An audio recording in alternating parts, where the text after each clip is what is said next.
Perfect. Thank you, Nikita. Hello and welcome everyone. So I'm Callum and I'm currently working as a Trainee Occupational Psychologist at the Ministry of Justice.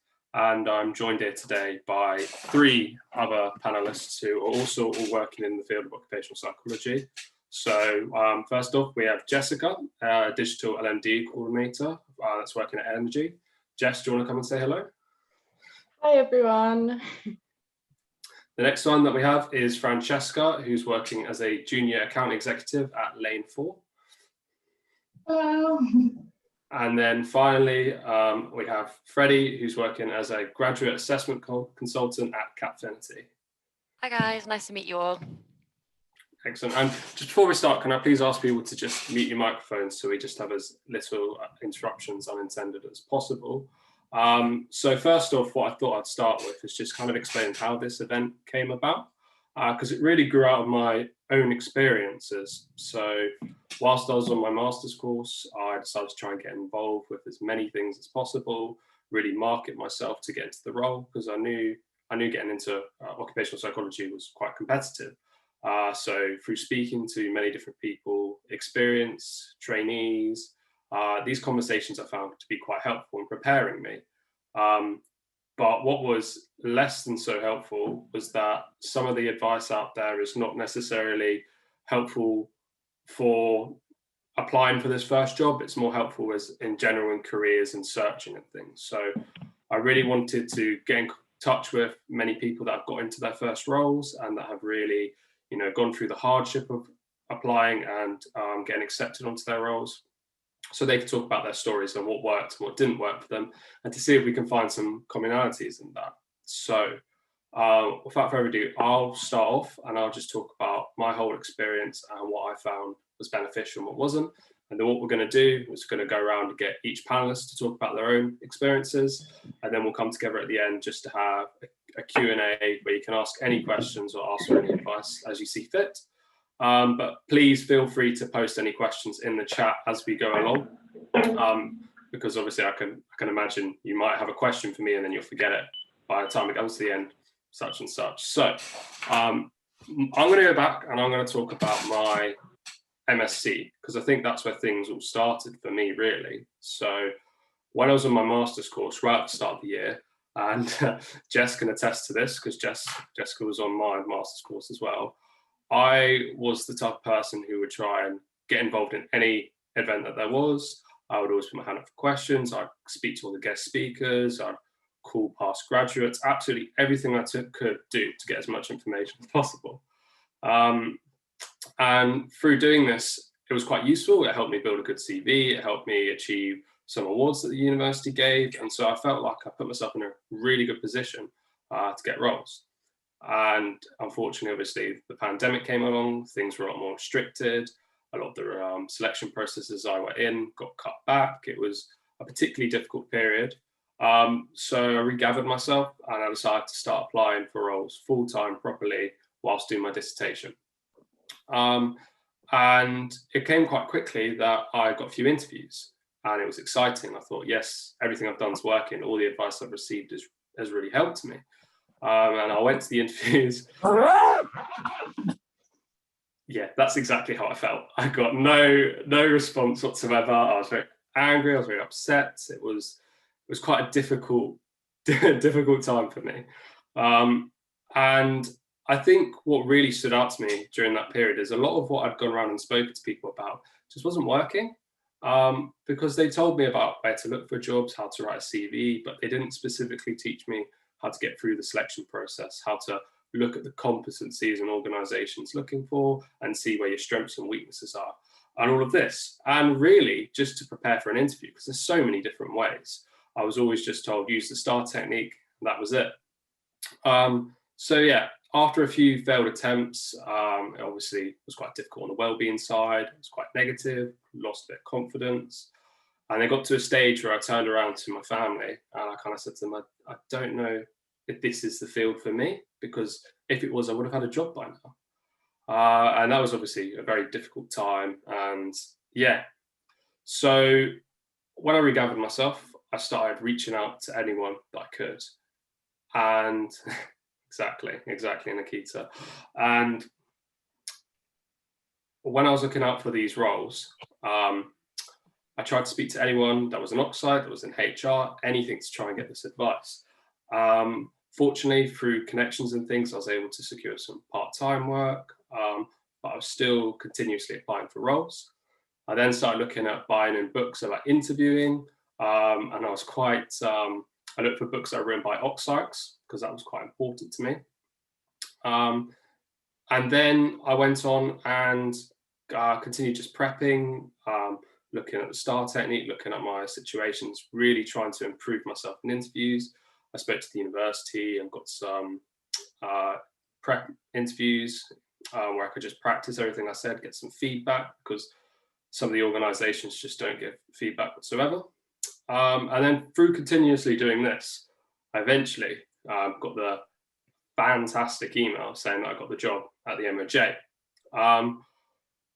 But overall, there was a lot of mismatch, jumping around, going to all sorts of different places for advice. So I tried to really reflect in the months after I got given the offer, what were the key things that were helpful for me?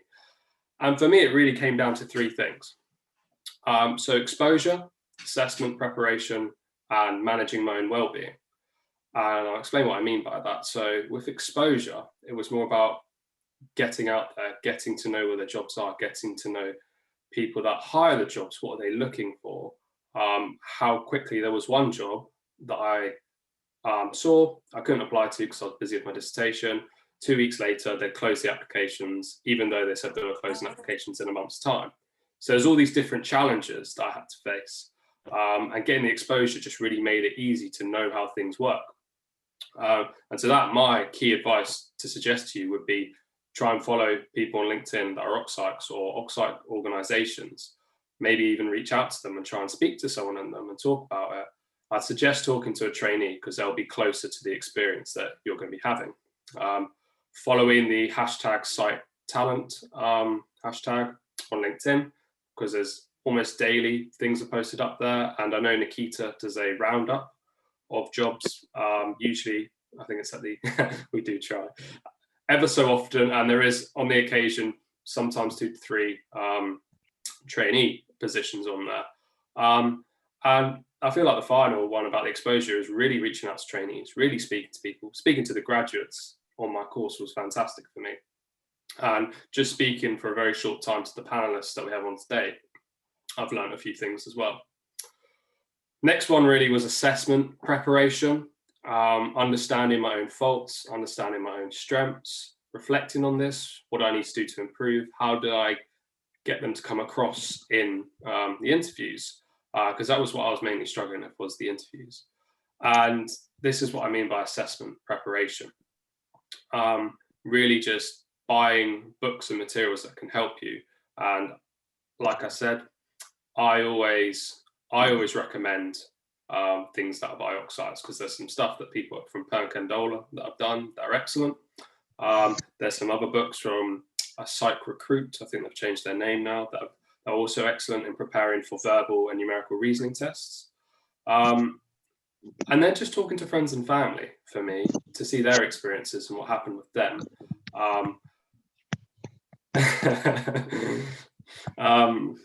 Yeah, and just getting that feedback was just incredibly helpful.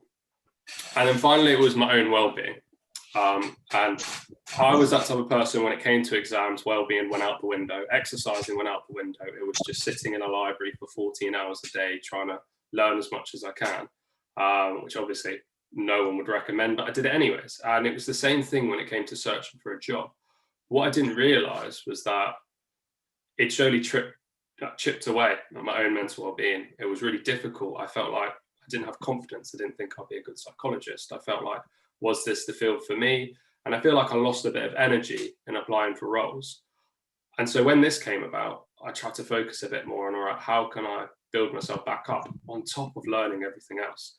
So I'd really suggest not just thinking about assessment preparation, but thinking about well-being, because you might be applying for roles for some time. For me, it was about 3 months before I got my role. So it's important to consider how you take care of yourself in that period. So for me, it was doing things that I enjoy fair often, looking forward to something, even if it's just playing a sports match or meeting up with your friends or something like this. And for me, that was Zoom calls because obviously of the pandemic and everything. But overall, I think those three things were really key for me, because getting that exposure, knowing where things were, preparing for the assessments really bolstered me in terms of how I looked to employers and eventually got me my role. But the well-being side was kind of like the engine that kept me going. And if I didn't take care of that, I probably would have crashed and maybe burnt out a bit sooner than I did. So yeah, so that is my story there. Just before we move on to the next speaker, does anyone have any specific questions about my story that they'd like to know?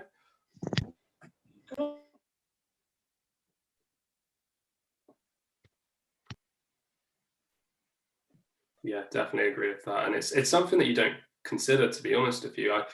You think with exams, you think, oh, I'll just study for the exam. When the exam's over, then I can take care of my well-being. It's not quite the same because it's sometimes a bit longer preparing. But yeah, so we'll move on to Jess now, who's going to talk about her experiences in applying for her role. Hi everyone. So as Callum mentioned, I studied with him at the University of Sheffield doing our MSc together. But I've sort of taken a different route to Callum in the type of job role that I'm in now. So I really enjoyed sort of the learning, training and development side of OcPsych, and I decided I wanted to pursue a career within that sort of domain. I started looking for jobs quite early, around sort of October time, that were coming up in September 2020. I did apply to quite a lot of roles, and unfortunately just nothing came of it. So instead I started applying for grad schemes, for sort of, generic HR grad schemes. I did get to the assessment centre of one, and I went to the sort of careers team within Sheffield Uni, and I got a lot of help with them, working on my interview skills, but unfortunately it was just one of them things. I didn't get the role. For me, this did really knock my confidence at the time, and especially not getting the roles that I'd hoped for. You think going into uni and stuff, you're going to come out with this role and everything's going to be fine and perfect, and it just doesn't work out like that at all. So I stopped applying for roles for quite a while, especially when exams started coming up and workload and coursework was all sort of there.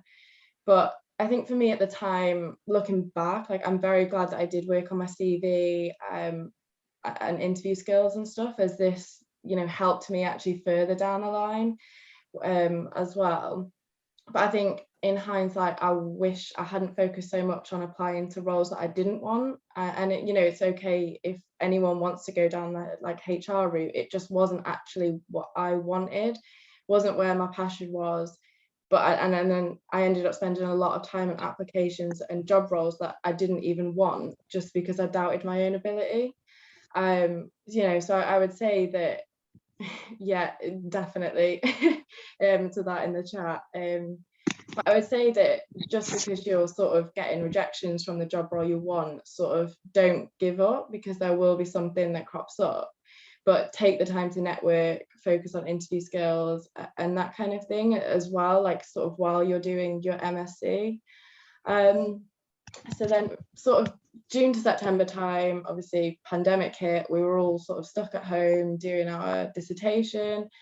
I found that a lot of the time when I wasn't doing my dissertation, I was applying to roles. It sort of became like a full-time job alongside my dissertation, but because of sort of my knocked confidence from before, I was applying to a lot of sort of admin-based roles. These were L&D admin roles, and I got around 6 to 7 interviews, but they never progressed into anything. And I was told that I was, too good for the roles I was applying to. I don't need to go into admin.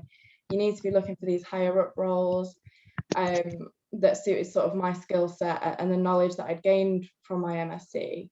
But then when I applied to those higher up roles, I was rejected for not having enough experience. So you feel that you get into this cycle of rejection after rejection, and for whatever reason that is for, but you just think, I need someone to give me sort of that chance, and eventually it will come as well.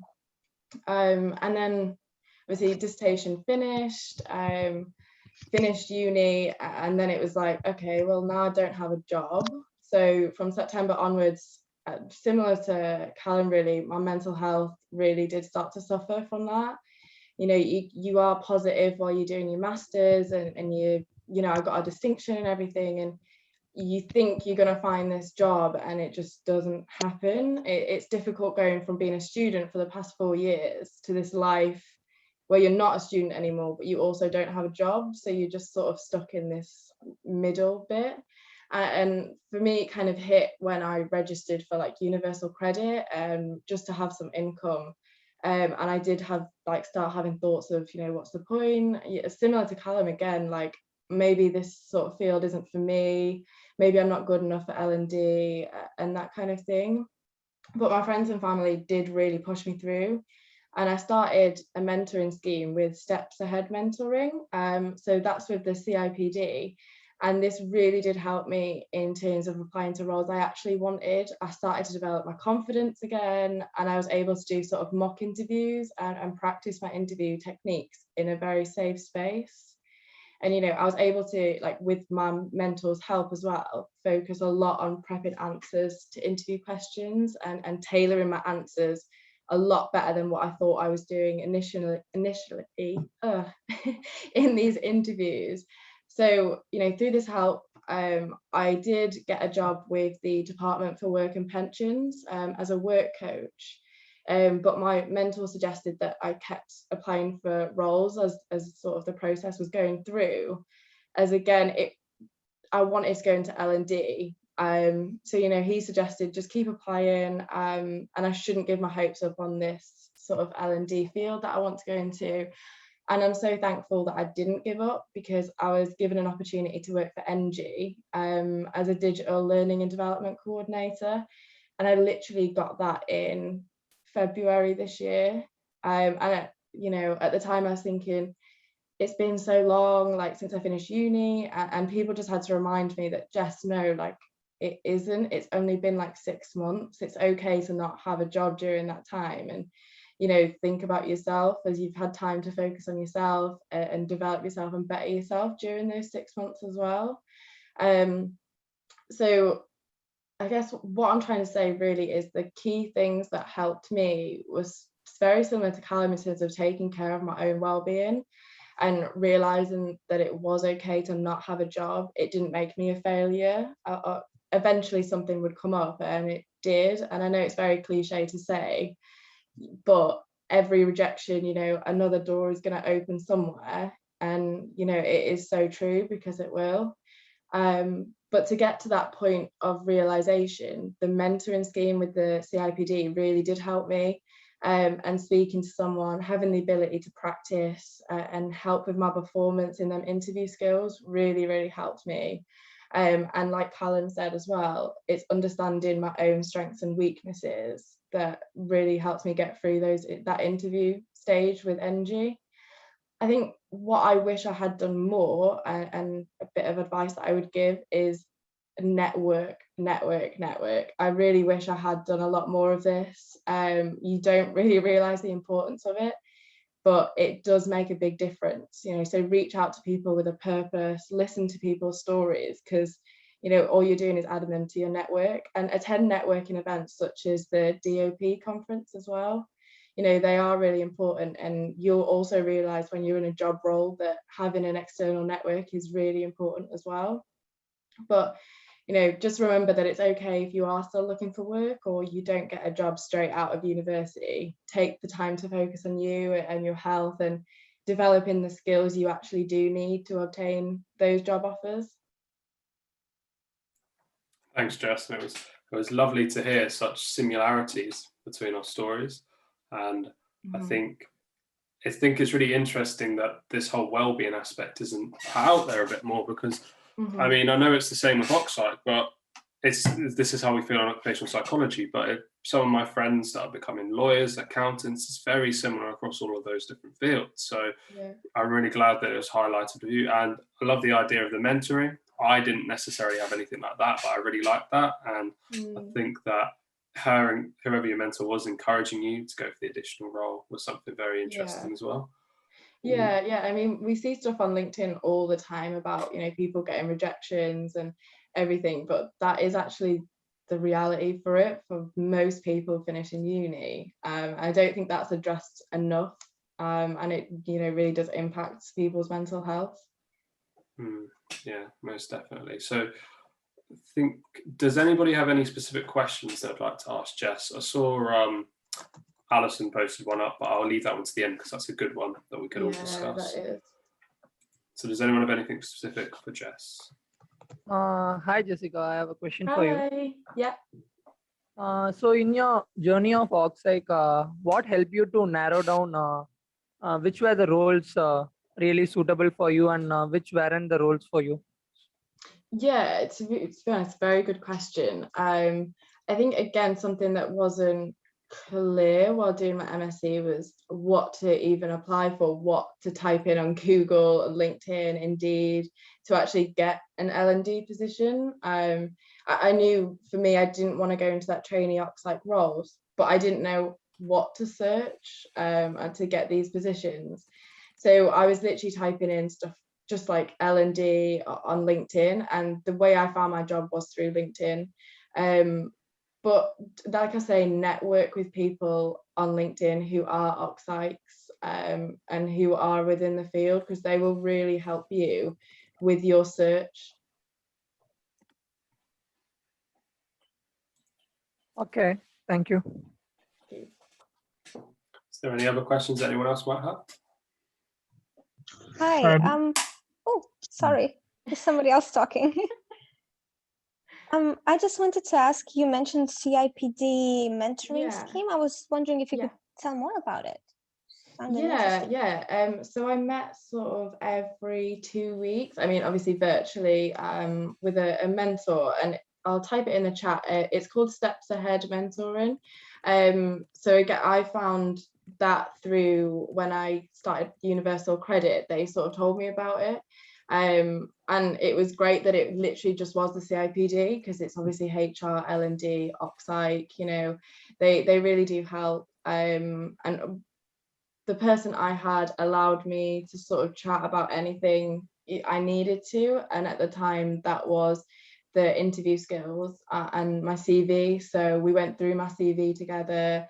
We did mock interviews. And again, he helped me find those roles and what to search and how to go about looking for these type of roles. So I would definitely say go for it. And I'll type it in the chat and just have a look at it on Google, because it is really helpful. Yeah, brilliant. Thank you so much. That sounds very good. So you had someone else that wanted to ask a question? Yeah, I suppose. How are you finding the L&D sector as a whole? I know that it's changed quite a lot. I'm in the same sector myself as well. It's changed quite a lot in the last year. It's more of a blended learning. Like how are you finding it now? And I just want to say what you've actually stated there is actually true. Like my company at the moment is hiring, and simply sending in a CV or an application is good. But even if they say no to you, what I'm finding that the company are hiring more is people who actually go that extra mile and reach out on LinkedIn. Yeah. So like, even though you got that no, just come back and say, look, I'm really interested in the company. I have what it takes. I'm willing to go the extra mile, and they're far more likely to reach out to you. So I agree 100% on what you're saying as well. So, and sorry, my original question as well. So no, I just want to kind of make a point on that as well, is when I did have interviews and it was a job I really wanted, I did sort of connect with them on LinkedIn. I emailed them after the interview to be like, I'm really, thank you for taking the time, and I really appreciate you choosing me to go for an interview. So I think, like you said, there's those little steps that actually really matter to a company. They do, but in terms of the obviously L&D field, I mean, my job is literally just digital learning and development, so it is that blended learning. So there's not really many other digital people in my team at the moment.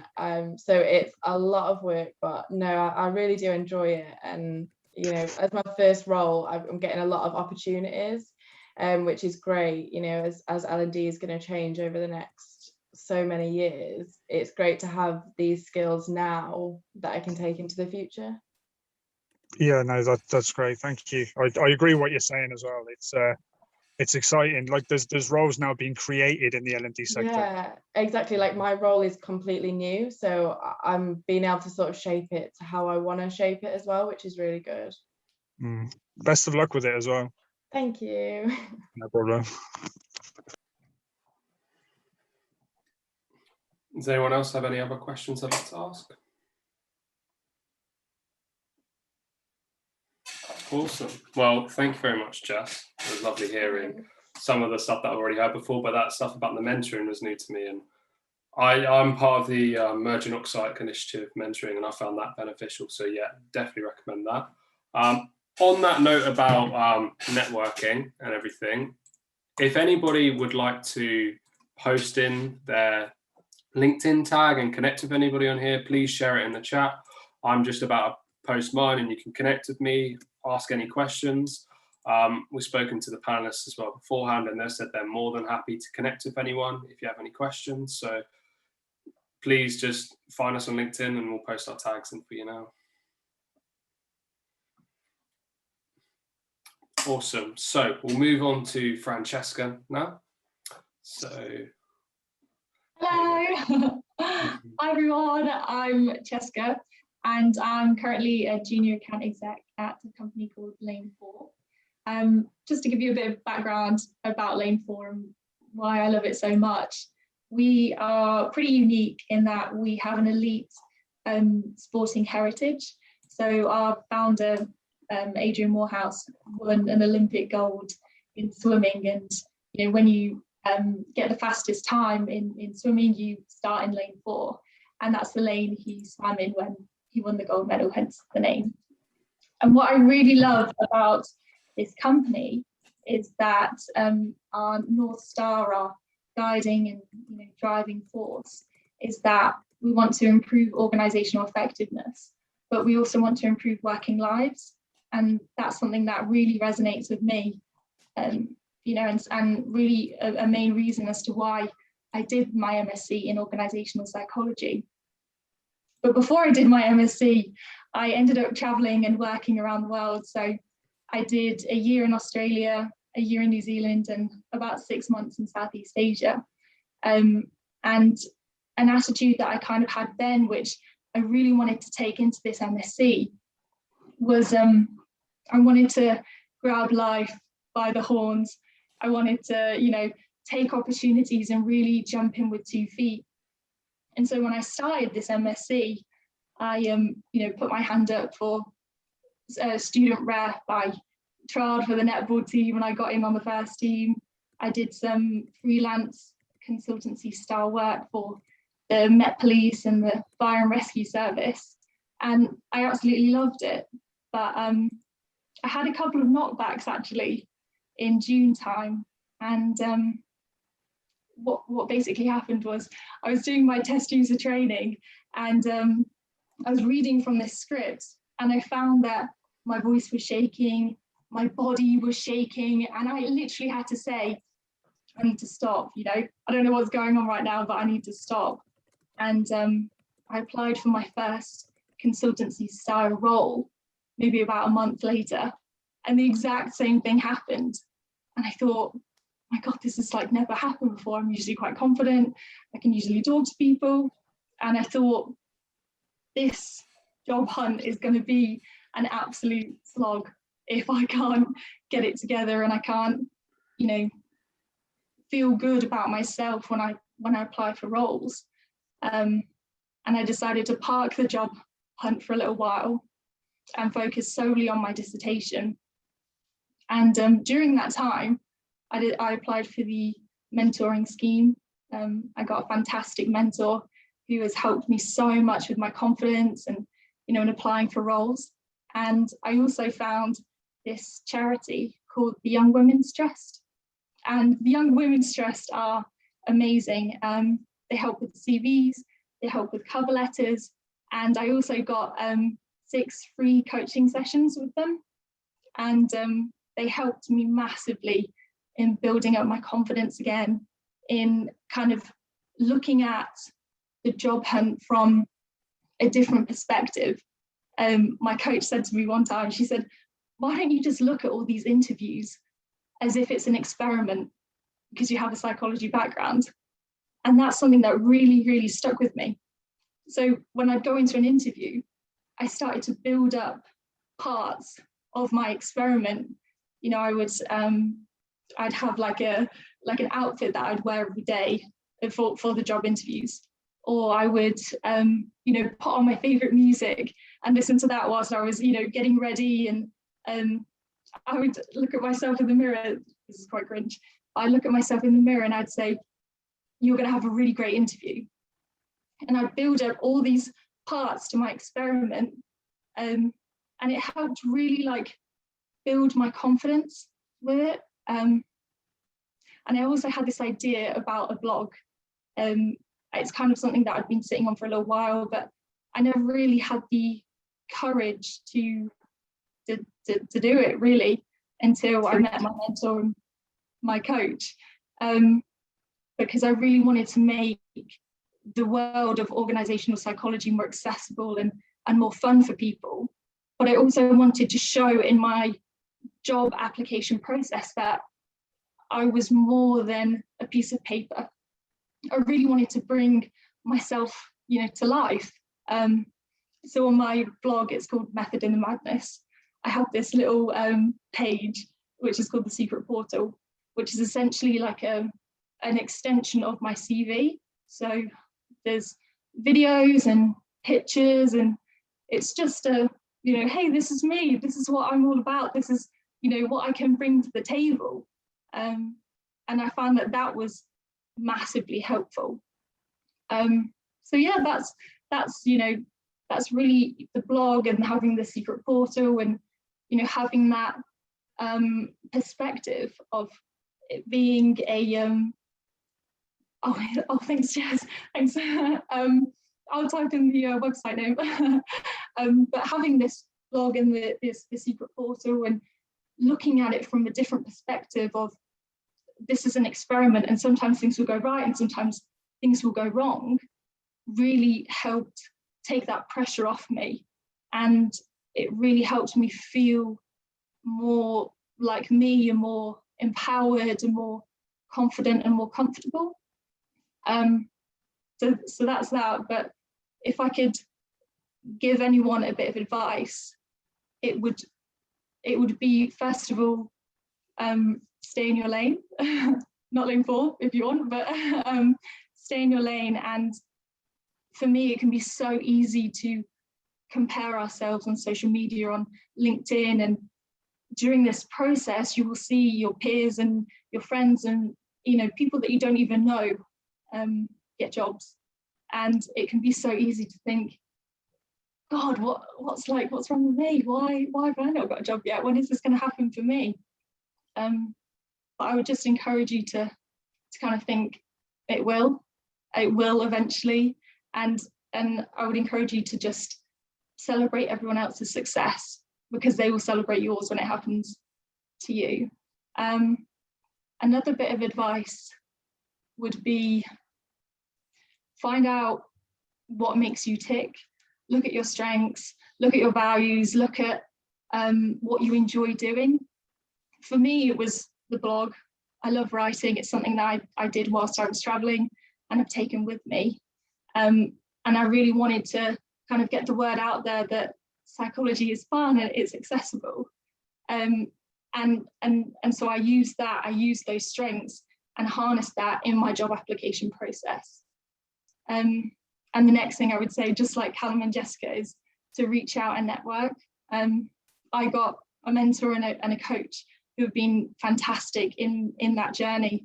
I had my last coaching session actually with the Young Women's Trust last week, which is really special.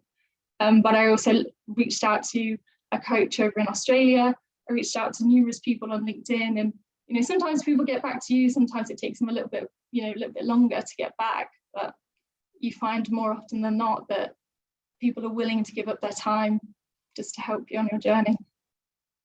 So that's me. Thank you, Jess. That was lovely. Sorry, not Jess, Francesca.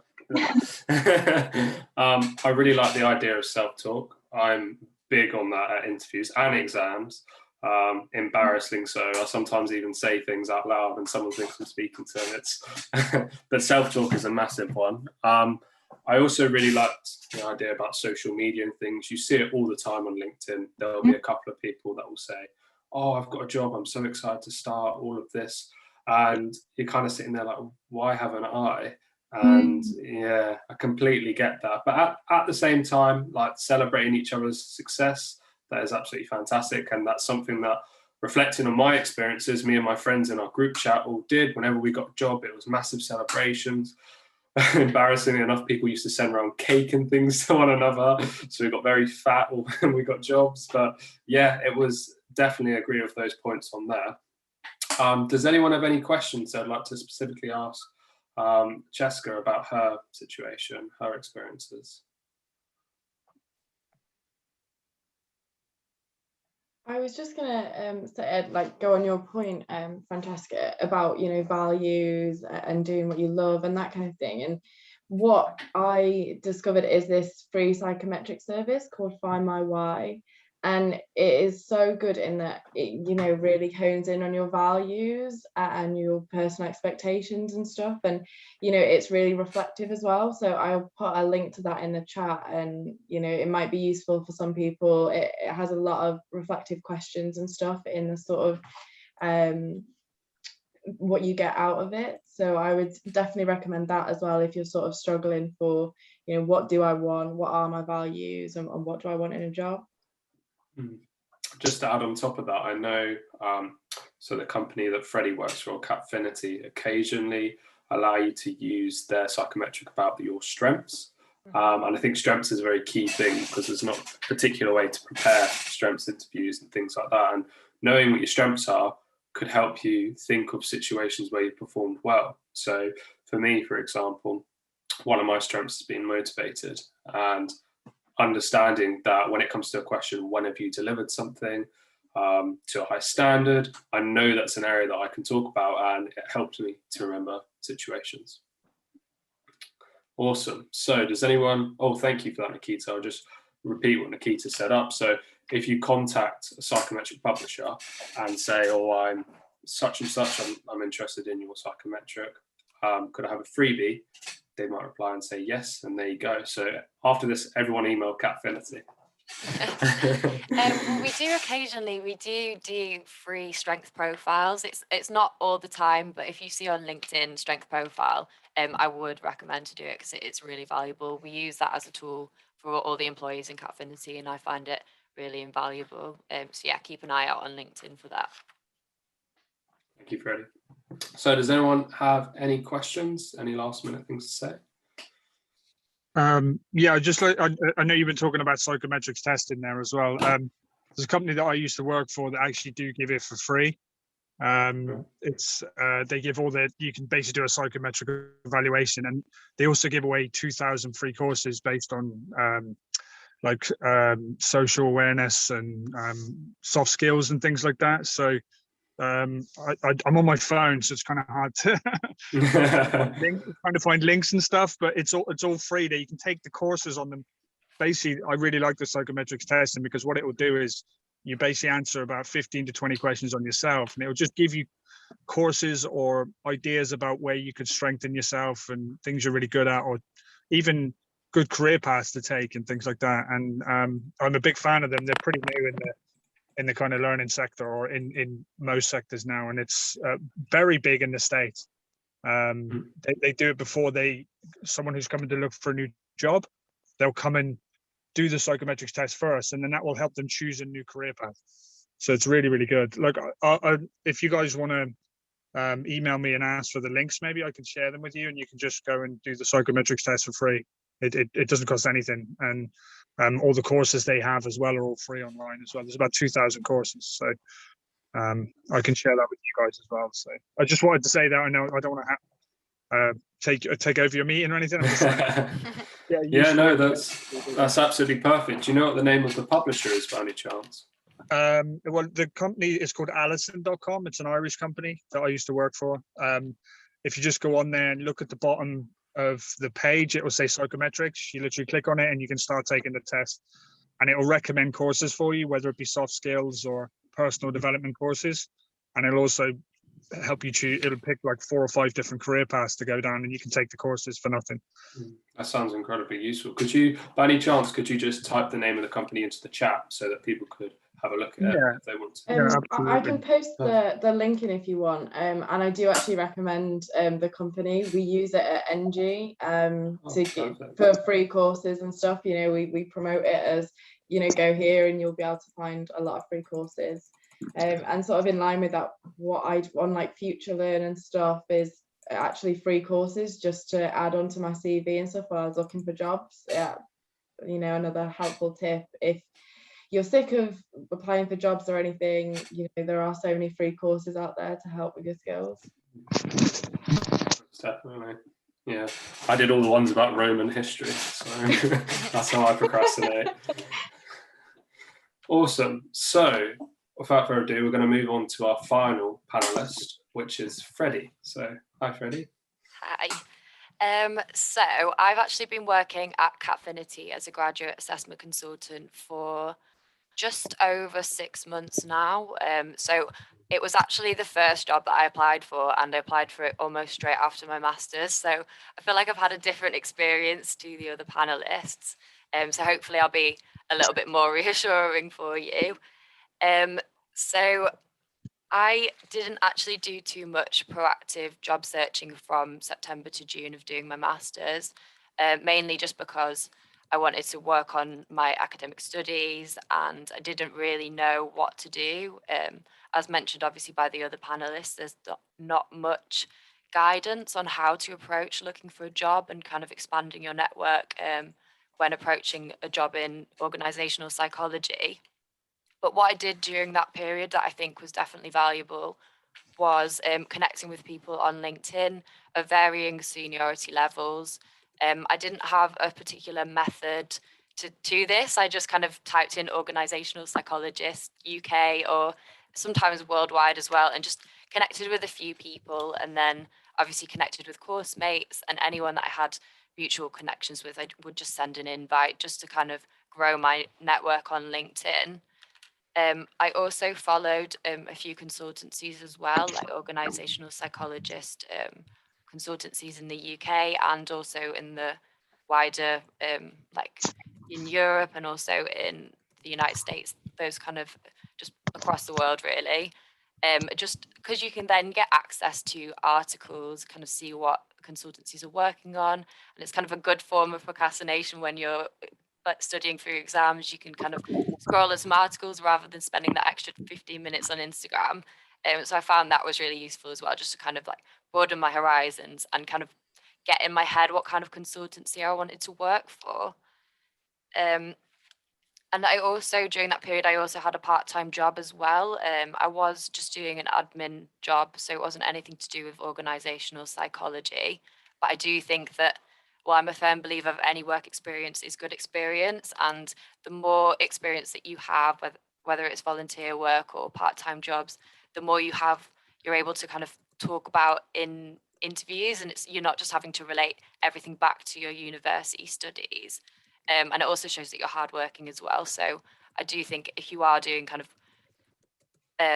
part-time jobs or extracurricular activities, they can all relate in some way to the career that you're wanting, the career path that you're wanting in organisational psychology. And I'll touch on that a little bit later as well. So for the second term, that's when I started to think about it a little bit more. But unfortunately, it was also when the pandemic was at its peak. So there wasn't actually many job opportunities around. So it was actually pretty disheartening to have a look at the job boards. I wasn't actually applying for anything, but I was just kind of looking to see what was out there. But again, there wasn't really any guidance about what job titles to search for. So I was kind of getting into dead ends and I was getting a bit disheartened about it. So I just chose to not really have a look on like the job opportunities, because I didn't want to get stressed when doing a master's is already stressful enough. But I did reach out to friends in my network who I did know that worked in organisational psychology, and just asked them for their advice, and they did give me some really valuable advice that I didn't have to put into practice, but they did suggest to connect with people from companies that you're wanting to work in, and either contacting someone who's higher up and asking them if they had any opportunities, which is a bit ballsy. That's not really what I would be able to do, but you could also contact someone who's like lower down, or like an associate or a graduate level, and chat to them to see how they landed the role and what previous experience, kind of similar to what we're doing now, but obviously in a more informal setting, just face to face or virtually with somebody else. Something else that I did during that second term when I was doing my dissertation was making sure that my CV was completely polished, just so that if I ever saw a job that I wanted, I could just fire it off straight away. In the same vein, I didn't have like a generic cover letter written, because I do think it's important to tailor your cover letter to the job that you've applied for and the company that you've applied for as well. But I did have well-crafted sentences that were just written really well, and I feel like conveyed my strengths in the best way, so that building a cover letter from scratch wasn't actually that hard, and I could do it really fast. And I also saw on LinkedIn that a consultancy called Impact Consulting in Manchester posted on LinkedIn to say that they were always happy to receive CVs from prospective students or prospective business psychologists, and they'd give feedback on the CV. So I set up a meeting with one of the consultants there, and they went through my CV, ripped it to shreds, and then afterwards I kind of implemented their changes, and my CV was definitely much better afterwards. I think the main thing with a CV is to make sure that even though you have a lot that you're wanting to say, just make sure it's as snappy as possible, because an employer is not going to spend that long reading it, and it's not the main part of the application anyway. But it's just, you need to get the facts there and how they relate specifically to the role that you're applying for. So that's all I did during my master's. But the things that I believe helped me massively when applying for my role, because Capfinity was the first job that I applied for, and I think that there was an element of luck with that. However, also I do think having my well-crafted CV and cover letter definitely helped get through the first stage. And I do think it's important to apply really fast, because the job was only up there for a couple of days before it was taken off. So I think it's really important to apply fast, because obviously everybody who's wanting to get a job in organisational psychology probably knows about the psych talent hashtag. So as soon as an opportunity comes up, everybody just kind of flocks in and applies. So I think it's important to get there super fast. And I also familiarise myself with the recruitment process as well. So they had numerical reasoning and verbal reasoning tests as well. So I practiced them quite extensively before I did my second stage. And then for interviews, I always made sure that even though it's a strength-based interview, so it doesn't really draw from past experiences, I still made sure that I had at least 2 examples behind each of the points that I made, and made sure that they were kind of tangible, which is kind of one of the good reasons about working alongside your masters, or having volunteer work, that kind of thing. Even if it isn't directly relevant to organisational psychology, there's always a way you can relate it back, and it just kind of show that you are hardworking. So those are the things that helped me, I think, in the recruitment process for Capfinity. And I think that I've made a list of 3 things that I would say is the most important. So one is, make a list of all of your skills and all of your experiences, be it at uni, working in an industry or office-based experience, and write and try to map it onto how it relates to organisational psychology. It could be the smallest thing ever. So I used to work as a secretary and a receptionist, and every day I would speak to clients, and that kind of worked towards kind of client management, and then I would be liaising with stakeholders every day. So then that relates to organisational psychology as well, even though on the surface you think, oh, being a receptionist doesn't relate to the role, but the way that you map on your behaviours that you do in previous roles, it does help. And yeah, I've already touched on having a kind of a short, snappy CV that looks really impressive. Try to avoid phrases like hardworking individual, because hardworking, dedicated individual, because I feel like everybody wants to write that. And also, yeah, with work experience, just being flexible and open to any opportunities that come about. They may not on the surface feel directly relevant to organisational psychology, but I found temping in different organisations to be really, really invaluable to me, because temping made it flexible to be within that company, but also move if I got my dream role.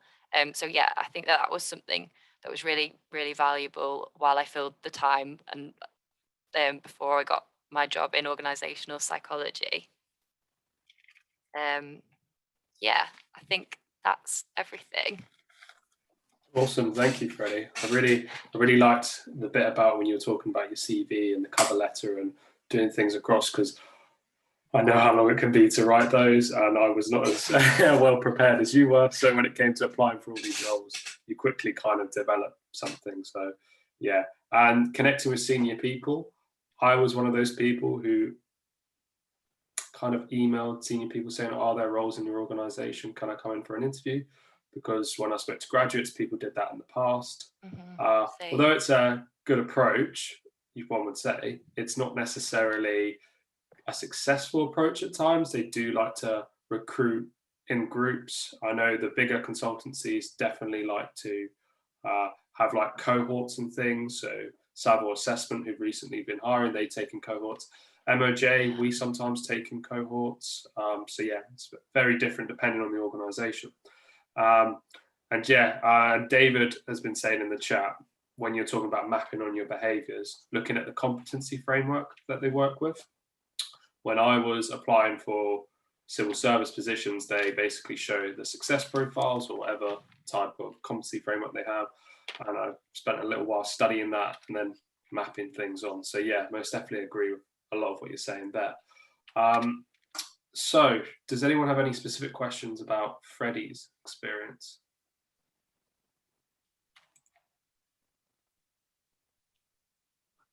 Just to add, Callum, I mean, I think preparation is so key. So Freddie was really lucky. I was kind of the same when I got my first job, but back in 1990, whatever it was, at MFI, and I beat loads of people to the kind of to the position, and I was really surprised about that. But then when I kind of realised after about a year it wasn't for me and was applying for other places, yeah, that's when all that prep work actually comes in. So those actually who struggled to get their first job, if you can do that prep work, it is so key. It really is key. I mean, I remember doing that with a bunch of MSc forensic psychologists and mapping what they did onto the HM Prison Services competency framework, and that just really helped them sort of formulate their strategy to get in and get a job, and it was so successful. It was really, really good. Yeah, most definitely. For my MOJ job, they didn't show their competencies in as much depth as the MOD did. So, and I know the civil service tend to use very similar things. So I copied the MOD stuff for my MOJ application and it worked. So it is something that you really got to consider when you do go for interviews, is making sure that what you say is making sense for what they're looking for. Yeah, no, I totally agree. I mean, I once created a competency framework, and I borrowed quite heavily from this review that looked at competencies, because it was consultancy specific. I kind of like I made sure that I covered those aspects of behaviours. But you're absolutely right, Callum. I mean, any kind of competency framework that you map your behaviours against, it's that systematic way of looking at your behaviours, and it's almost like you're stepping away from you doing those behaviours and looking at it as a recruiter would look at it, and I think that is what's key. It's definitely. So we're getting a few questions coming through the chat now. So what I'm going to do is I'm going to open up to the Q&A section now. So feel free to unmute yourselves and speak up. Feel free to post messages in the chat. I'm just going to start with the first one, which I'm going to open up to the panel, which is when it comes to networking and reaching out to people on LinkedIn. Does anyone have any advice on contacting them when you start the discussion? And Nikita's already put in that he's saying it might be good to make a personalized message. Generic ones aren't as good. My big one is spelling the name correctly. Callum's not a particularly uncommon name, but I've been called Callus, Callian, all sorts of strange things. And it's, I just think just being a bit more conscientious when speaking to someone, make it a bit more personal and make it friendly. I'll probably say the big one for me is tell me what you're looking for, because a lot of the time when I just get hi Callum, I ignore them. If I get hi Callum, I'm I was wondering if we could have a chat. Perfect. You know, what do you all think? Yeah, I mean, when I was connecting with people sort of in the MSc and stuff, it definitely was when I was writing those messages is make it personal, show that you've actually read their profile and that it's not just this generic message of, hi, like, what do you do? Because you can see from their profile what they do. You know, and people do love talking about themselves. So go in there ask them about themselves. That is what I would recommend, definitely. And to agree with Callum's point of now I'm starting work, I get so many just messages that are just so generic from providers and stuff, and it doesn't interest me at all when it is that generic message and they don't actually care. So yeah, make it personal and show that you do value their time as well. I'd just like to add to that as well. What's quite kind of new that I've seen as well is video messaging. If you're sending a video message to someone explaining you and yourself and who you are, it's far more impactful than just sending the same message that 50 other people are doing exactly the same thing as you. So they actually see your face and see a video from you. It's there's another place that I know that does that as well. It's called Soapbox, that do free video editing. So you can actually just record a video and just share it with the person. And again, it's very individual. So you're sharing it. Hi, Jessica. It's Stephen here. I'm just sending you this message. I know you may have read my CV. I just wanted you to meet the person. So something like that, you know. And then you imagine going through even a LinkedIn message and you see a video rather than seeing hi, Jessica for about 20 or 30 times. You know, it's far more impactful. And yeah, look, if I find, let's see if I can find the link. Then I'll share it with you. It's called Soapbox, where you can just upload a message directly, and you upload a video directly, and you can snippet it and edit it and stuff like that as well. But, that'd be awesome. Thank you. Yeah, thank you. Yeah, I come from a little bit of a sales background as well, so sometimes I put a hook in there. And so when I messaged Freddie and Cheska to ask them for this event, I put in something along the lines of through reading through this message, you'll find out the reason I've contacted you, or something on that. It was a bit more elegant than that. But it was like, please tell me you didn't. Who's this random guy sending me a message? But I mean, in Callum, general, if you'd have sent me that, I wouldn't have replied to you. But I mean, in general, I think the Oxide community are, you know, they're very supportive. And if you reach out, especially to trainees, they'll want to be like, yeah, I'd help you. And even if it's more senior individuals, a lot of the time I've found them to be quite helpful and always willing to have a conversation. So yeah, I wouldn't necessarily worry too much about it, but just make sure that you spell their name correctly.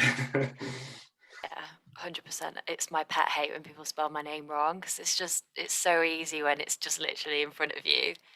How can you do that? No, and I think like Callum and like us four and any other type of, you know, recent MSc grads and stuff, we'd all be willing to sort of speak with anyone who wants to. You know, we've all been there, and while we might not be in senior positions and stuff, we're always willing to give advice and help as well. We've got another question for the panel, which is, when you get asked the question, what is your biggest challenge right now? What do you say to answer that in an interview? Does anyone have any thoughts on this? I have some thoughts.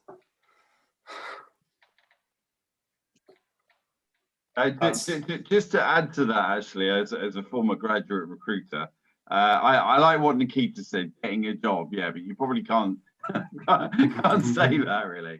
But I think what you need to do actually is give a bit of a personal kind of statement. So I did that recently. So I went for an internal promotion, which I got at Northampton, and I gave quite a personal account about the fact that I kind of had done academic work and loved it for 15 years, but I felt as though I was talking about consultancy from the point of an academic and not as a consultant.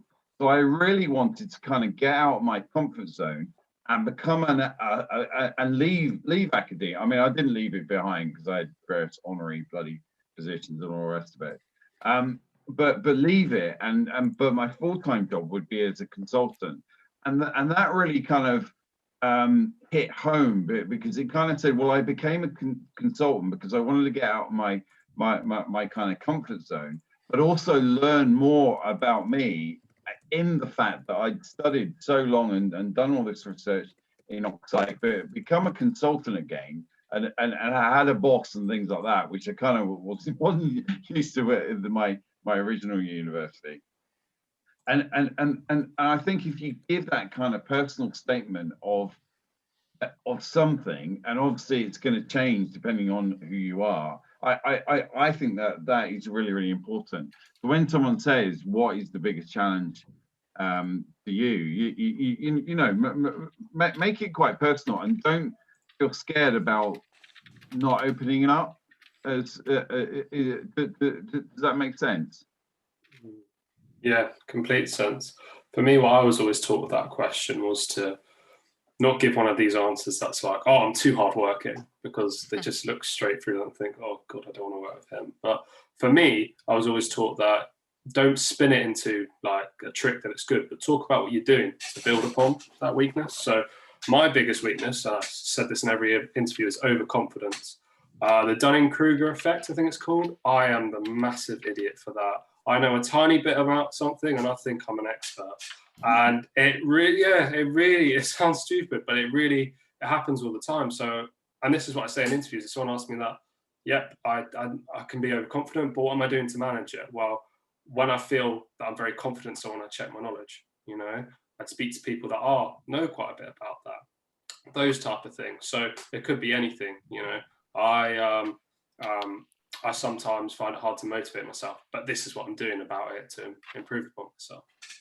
Yeah, I totally agree with that. What I would usually say is I used to be this, however, recently I've been really trying to work on it. And then I would also talk about like how I've been working on it and how I've built upon that. Like, for example, I would sometimes in an interview say that I used to be really bad with my time management skills. However, now I use lists and I utilize spreadsheets and I can track my time, and I've got much better, because then it's kind of like spinning it in a positive way, but you're also being honest as well. And you actually come across, I think, as more human, rather than just saying, yeah, I'm just too hardworking, or I'm a perfectionist.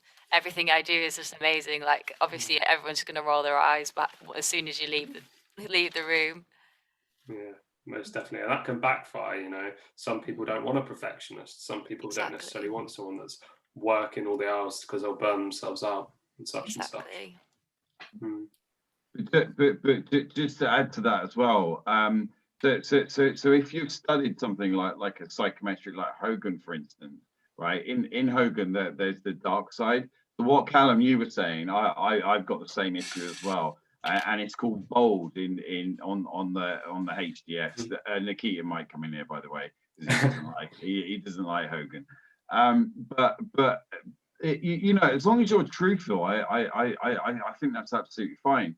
So for instance, I mean, I've known people who are very unorganized, but then they do get the job done, and as long as they can articulate that effectively, you know, I think that's really important. But everyone will have issues that when they get under stress, they act a certain way, and again, that can be quite personal to that person. Because the other one that I probably would say about bold, but the one that I would probably hide away is skeptical, and I do get skeptical of the motives of other people, and I know I can be like that. Some high Machiavellianism there. Yeah, well, that's slightly different, because that can be. Yeah, but yeah, it can be Machiavellian, because you're not really trusting people, so they may say something to you, and you don't necessarily trust it. So yeah, but again, the weakness can be sort of personal to you, and I think as long as that comes across in the interview, I think you're on a roll there, really. Definitely. So we just got another question through that I was going to ask the panel, which is, please can you tell us your dissertation titles and if they helped you get in a job in your particular fields? So yeah, we can, and we'll all do that. But I just want to say my piece on this first, which was, some people talk about their dissertation being fantastic for getting roles, but at the end of the day, having a fantastic dissertation does not get you past the selection process, and the selection process determines if you get the job. So my dissertation was looking at well-being. So I was looking, oh God, this is testing me now. I was looking at the effects, whether or not personality moderated the relationship between, oh God, it's gone out of my mind, something and well-being. Yeah, that's because how much you used it. Yeah, it's a good example, because I didn't talk about it in my interview. Well, in some of them, but in the one where I got my job, I didn't talk about it. And since I've started the role, I haven't really touched it at all. So I wouldn't worry too much about your dissertation affecting you getting a job. It's more that assessment prep for myself. Anyway, I've talked too much. What were your dissertations, ladies? Mine was a little bit off the wall. It was called Who Ate All the Pies? I think I scripted my whole dissertation just so I could have that title. And it was looking at informal interactions, food, and how much you like your colleagues, and how it can impact team performance. So I did a moderated mediation, and I mean, it was super interesting. I mentioned it in some interviews, I didn't mention it in others. It was quite a funny talking point, you know, saying who ate all the pies. But yeah, I mean, I haven't used it since. I'm kind of talking about informal interactions with the hybrid world, but yeah, I wouldn't say it's been it wasn't a deal breaker or anything that got me the job. So. About yourself, Freddie? Well, I'm cheating because I've just got my LinkedIn up so I can get the actual title, because I couldn't remember it either. So mine was exploring the role of social support, mastery and resilience in employee engagement and satisfaction during the lockdown. So I was basically looking at whether people high in their perception of control over the environment that they're in, whether they've got enough social support at work, and the resilience and how that affects their well-being, basically. And we do a lot on engagement in and being able to like craft your job in Capfinity, but I wouldn't say I use it really. And I didn't reference it in my interview either. It was just kind of a personal interest for me. Yes, just out of interest, I've done the exact same thing and looked up mine. So mine was why and how does the effectiveness of flexible working initiatives vary between employees? A multi-level analysis of the interaction effects of personal and organisational factors upon work-life spillover in US citizens. Don't ask me why I made that so long. I think I just did it for the flex, but yeah. I can't remember it. Yeah, I think it was just trying to show off. Oh, look at this! I'm doing an analysis, and then you get into your job and you go back to means and standard deviations rather than. Awesome. Does anyone have any more questions?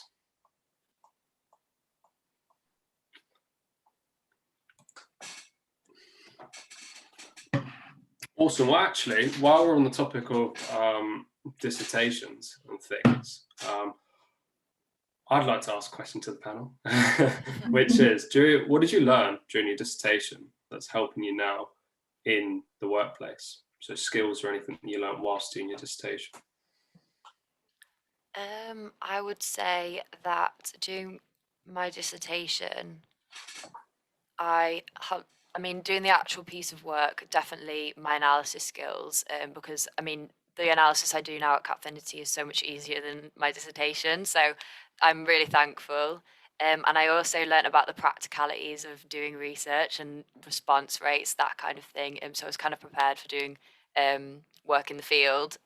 And also I was actually, I don't know why, I think I was a bit crazy, but I was working full time in an office job and then also doing my dissertation full time as well.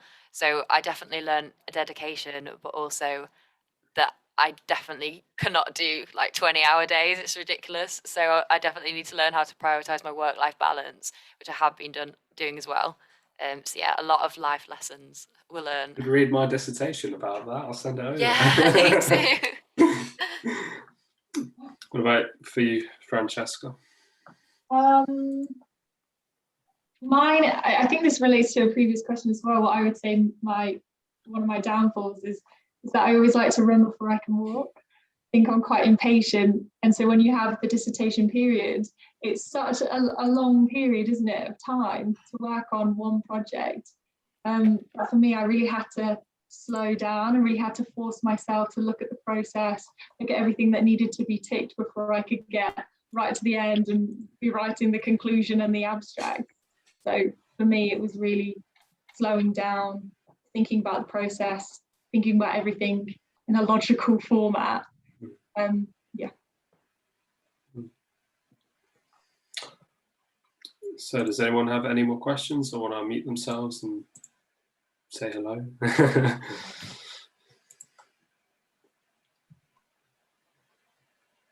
Just trying to see if we've missed any in the chat here. Sorry, but if we've missed something, please feel free to post it up again.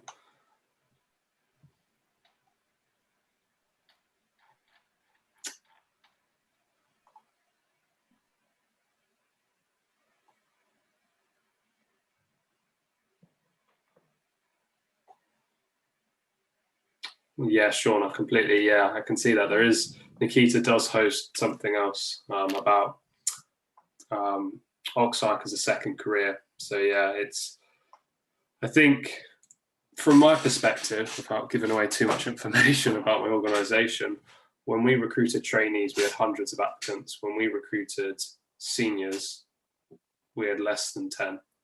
So it just shows that once you've got that experience, it's less competitive to get the jobs and it's easier, in terms of the recruitment process and actually getting in. So, it's hard now, but if you put in the hard work now and, and take on, hopefully some of our advice and do things that really could benefit you and you get your first role, once you're in, you're in.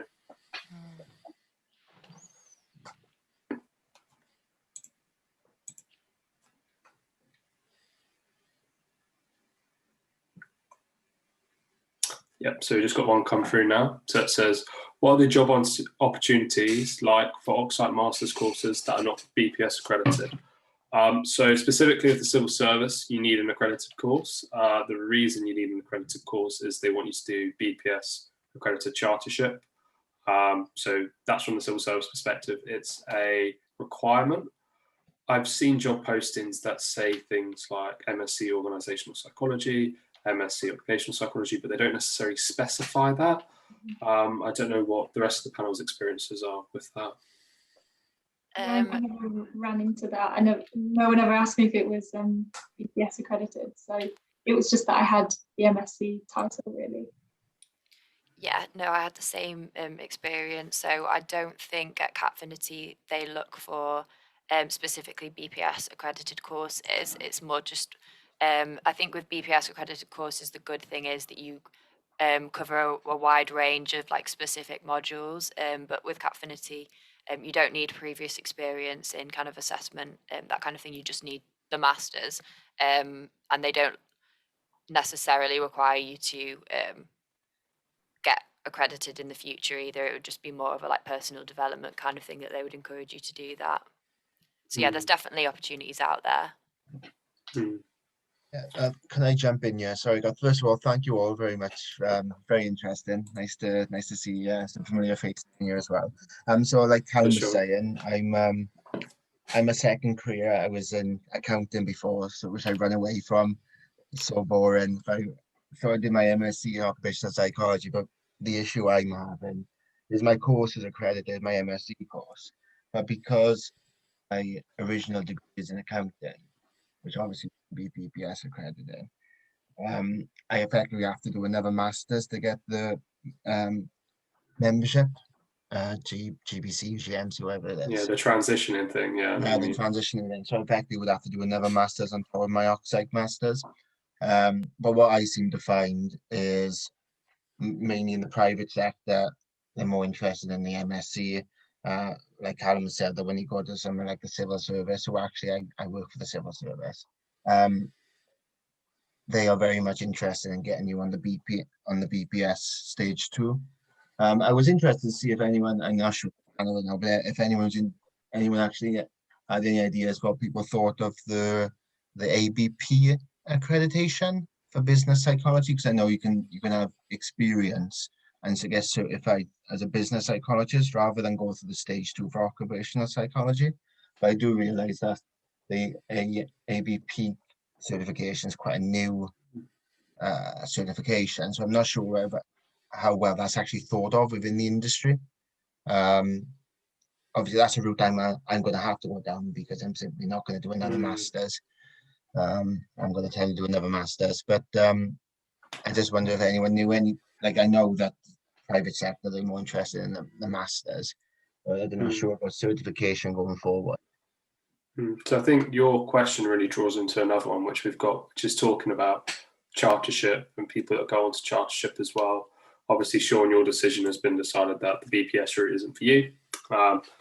Lots of people decide that. I know many people that completely refuse to do the BPS route. They don't see the benefit of it, given the costs. I see the opposite of that, people that absolutely want to do the BPS route and don't want to do any other routes. In terms of I can talk about civil service specific. We are very much based in the BPS. To be an occupational psychologist in the civil service, you need the BPS chart. You need to be chartered from the BPS. APB doesn't cut it. They won't necessarily allow you to progress forward with that for many reasons, which I won't get into, why the APB was formed and everything like that. ABP, sorry. It kind of offers, as you've said, Sean, a route for other people that have the experience but haven't got all the qualifications necessarily behind it to go to. It's slightly less expensive than the BPS chartership route.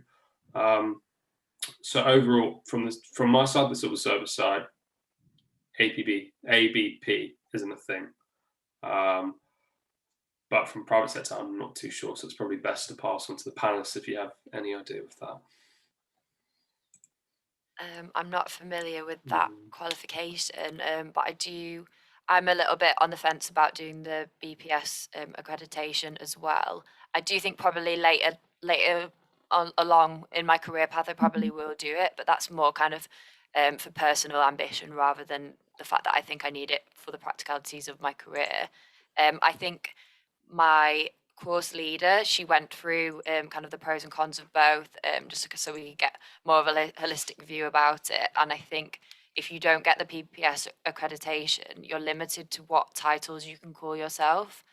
So you can't call yourself a registered practitioner or an occupational, I can't remember completely, but there is limitations to what you can actually name yourself. So that's something to consider if you're wanting to practice. But it entirely depends, up to you and obviously the organisation that you apply for. But as I said, at Capfinity, they don't like it's not a requirement. It would be more kind of your one-on-one with your manager to see whether that was something that you wanted to for personal development reasons rather than necessarily for your career. I think a good person to jump in here would be David, if you want to say something about that, because I know your experience in that is very, very large. Yeah. I mean, I did really well getting my charter status, so I'm very pro charter status. But I did take my time in getting it done, so I didn't do it straight after university. I spent a bit of time thinking about what I really wanted to do as a career and things like that. And I think that just to add to Callum's point, the main reason why the civil service likes it is it's that HCPC kind of practitioner mark is such a good quality mark, and it's quite hard to well, it's not hard to maintain, but you have to do various things to maintain that. So some of the things that the panelists have been talking about, like reflective practice. Now 20 years ago, when I was an Oc Psych, we didn't have to do that, but actually reflective practice is really helpful in terms of your own well-being, you know, which we've spoken about going through doubts that you might have, and we all have doubts. I mean, as I said in the chat, you know, I was made redundant at the beginning of the pandemic, and it really kind of shook me, because it was kind of like I'd never had that. You know, I mean, I was lucky because obviously I'm quite senior, so I quickly got like gig jobs, and then I got a full-time academic role, which I love.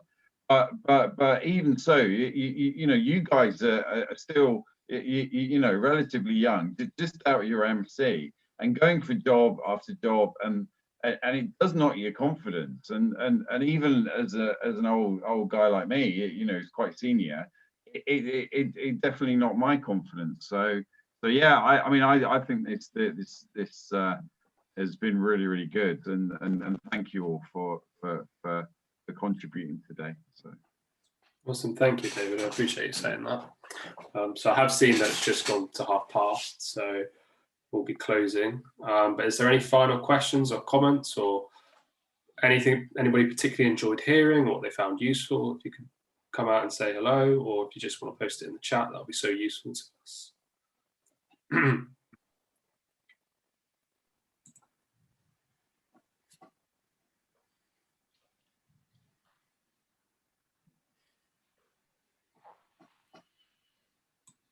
Awesome. Well, thanks so much, guys, for attending today. I'm going to hand it back over to Nikita now, who can, I don't know if you want to stay on, Nikita, if you don't mind that, or if you want us to close the session now. Oh, thank you, Callum, and thank you, Freddie and Francesca. That was absolutely fantastic. I really enjoyed hearing everybody's experience, and also the importance of self-care, because it is important when you're applying for jobs. You can run yourself ragged, and all of that rejection, etc., can really grind you down. So the question of self-care is essential. Networking, absolutely. And also just be nice and connecting with people, because you have no idea how things play out. And it is a long game. It's not a short game. So it's about building those connections for the rest of your life, career, and all that good stuff. So it's wonderful. And I just want to say thank you so much for volunteering your time and efforts this evening to share your experiences, and wishing you the very best in your career. Thank you. Thanks for having us as well. Yeah, thank you so much. Thank you to the Psychology at Work team for hosting this and making everything nice and easy for us. And I think, as all the panelists have said, feel free to reach out, connect with us. And from my side, if you ever want to speak to me, just send me a message and I'll be more than happy to speak to anyone. Yeah, same. Perfect. And I can kind of, so again, thank you very much for the speakers and the participation of all people attending. So we run the sessions every month. So every first Friday of the month, same time. Next one will be in June. No, not June, damn, July, right. Oh, wow. So first Friday of July, you know, time flies when you're having fun. And we're going to be focusing on how to engage with your LinkedIn. And it's going to be LinkedIn focused. So that's going to be quite fun and interesting. We're also going to run some CV writing workshops, so do keep posted. And like I said, we will be starting our new EOP mentoring program this autumn. So watch out and register. It's free and everybody's welcome. So I hope to see you there, and I hope to see you at the next events. And thank you very much, everybody, for participating. So I'm just going to switch off recording.